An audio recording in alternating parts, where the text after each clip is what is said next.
It's time now for today's strategy session. Over the past few months, President Trump's trade policies, along with some other headwinds, have weakened the U.S. dollar against most major currencies, triggering doubt around the dollar's longstanding dominance. This, combined with record debt levels, could create a genuine financial crisis, according to our next guest. Joining us now to discuss, Kenneth Rogoff, a former chief economist of the International Monetary Fund and the author of Our Dollar, Your Problem. Ken, great to have you. Thank you for coming in studio. Thank you for having me. We appreciate it. So talk to me about the declines we've seen in the dollar. Was the dominance of the dollar already at risk prior to this administration, and what is that signaling to you? So the dominance of the dollar, and we're talking about not just the level of the dollar, which I will say is super high still even after coming down, but how much it's used in trade, finance, what have you, like English. It actually was coming down for about a decade, at least by many measures that I look at. And I think there are a lot of reasons for decline. One is there's an appetite on the outside, particularly from China and parts of Asia, but Africa, parts of Russia, obviously, but Europe too, to have other options, not just for what things are denominated in, but for the financial system. You want to do a transaction that President Trump or the Americans can't see. There's a huge appetite. And I tell you, it's not just the Chinese. They don't like all this American control. So the most efficient thing is to have one currency, but not politically, not if it gives America too much power. But I'd also say on the inside, the internal problems with particularly our budget deficit, which I know people have been talking about for decades, but interest rates have normalized, in my opinion. Long-term real interest rates are probably higher for much, much, much longer. I've been talking about that and writing about it for a long time in my research. We had a big drop after the financial crisis. Happened many times. If you look at centuries, it's high, it's low, until it isn't. I mean, in the Great Depression, it was down around zero for a while also. So that, when you're the world's biggest debtor, that's a problem. And then if we lose some of our exorbitant privilege, which gives us a lower rate than we would pay otherwise, that's so much the worse. I think that was fading, not going away, but clearly got an acceleration under President Trump. I wonder how you evaluate all of the flows into gold by central banks and how that creates more of a long-term headwind for the dollar right now. Well, absolutely. For central bank reserves, gold has become a big option. The Russians have been doing that for ages. They've been absorbing their whole gold supply. The Chinese are doing it. Everybody's doing it. So that's not the main event. Sure. But in terms of, it's one of the signs of they're just trying to look to diversify. Now, over the long run, gold's not ideal. They'd like to have something more liquid, easily traded, but I think that'll come in time. Would you mind breaking down for me, just in layman's terms, why we like to have the world's reserve currency? Like, why does that benefit us, and why might we not want to lose that status and that privilege, as you say? So it benefits us in manifold ways, and not to pitch my book, but you kind of have to read it to read about it. But the obvious ones that I mentioned, you pay at interest rates that's lower than you would otherwise.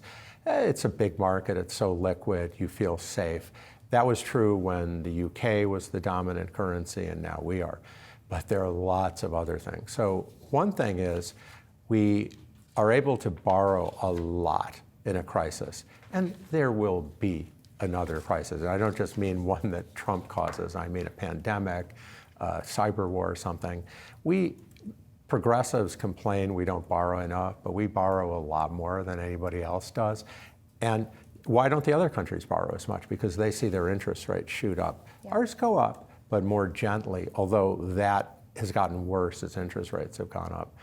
There are more subtle national security things that are a big deal.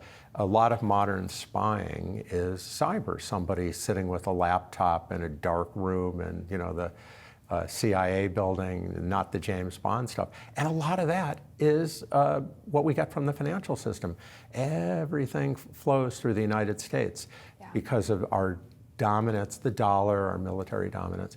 So there are many things beyond that. So why might we not like it? And of course, the Trump administration has Steve Moran, who's a very smart guy, who's the chair, has said, no, it's a burden, it's terrible, it makes the dollar high, it deindustrializes us. And a short answer to, and it makes us run deficits.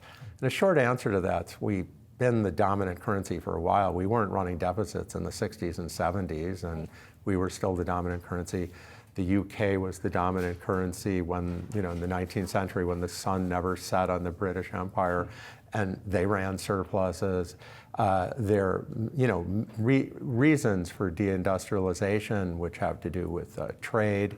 There are many things that affect our, I should say, there are many things that affect our exchange rate. But the big point is that our trade deficit is basically how much the country saves versus how much we invest. Invest meaning real investment, plants and equipment, et cetera. Well, a lot of things affect that besides the exchange rate. One of them, what do you know, is the government budget deficit, which right now is higher than our trade deficit. So if I really cared about stability and this trade deficit, how about closing up the government budget deficit? At a House meeting, committee hearing Tuesday, we know Treasury Secretary Scott Bessent was asked about the X date here, the date where the U.S. government will reach its borrowing limit. I want to play a clip for you of what he said and get your reaction on the other side. As an outfielder running for a fly ball, we are on the warning track. And of course, the United States government will never default. That we will raise the debt ceiling, and Treasury will not use any gimmicks. We will make sure that the debt ceiling is raised. And so what is an appropriate level for the debt ceiling to be raised to, and how sustainable is the just continuous raising of the ceiling in order to accomplish what spending targets are also being put forward as well? I mean, I think it'd be fine if we got rid of the debt ceiling. That's not really our problem. And the Treasury Secretary is right. We're always going to raise it. Yeah. The debt ceiling, sort of, I have a credit card bill, but no, I don't know if I want to pay it, even though I have a lot of money. No, the sustainability of the debt has more to do with, most of all, that interest rates have gone up.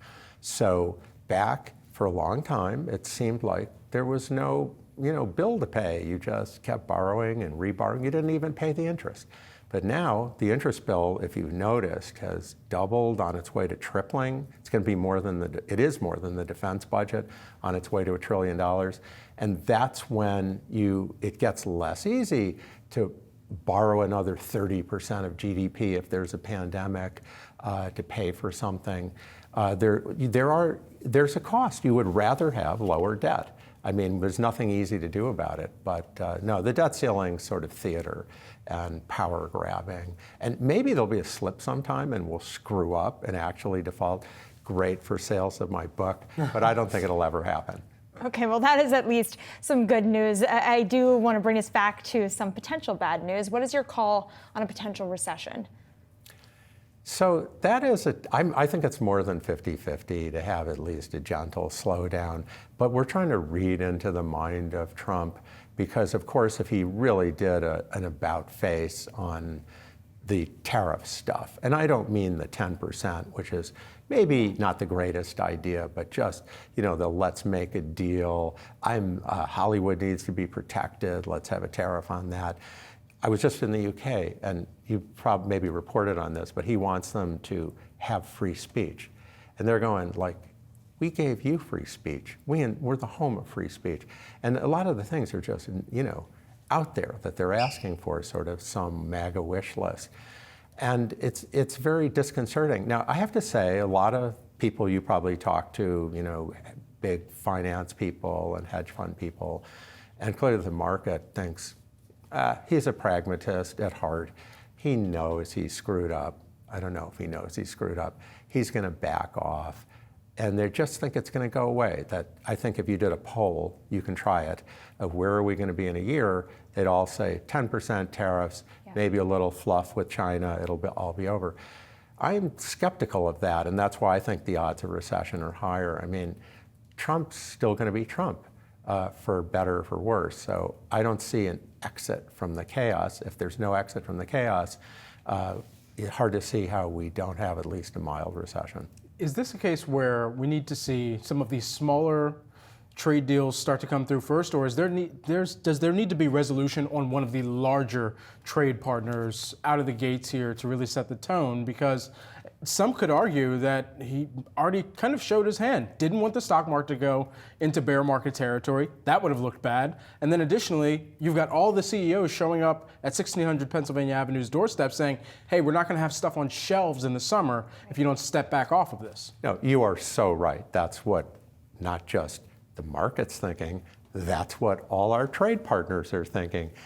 Why aren't you seeing reports of sudden deals? Because they don't want to, they can't for their own public. By the way, if Xi gave in to Trump and lost face, he'd be done.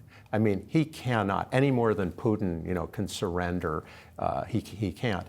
So, everybody, my conservative friends, and I regard myself as a centrist, but my conservative friends will say, this is just the art of the deal. Don't pay attention. And I say, okay, but when he was a real estate mogul, he was bidding on 100 things. If he got 3 of them, great. He got 3 good deals. He's making a lot of money.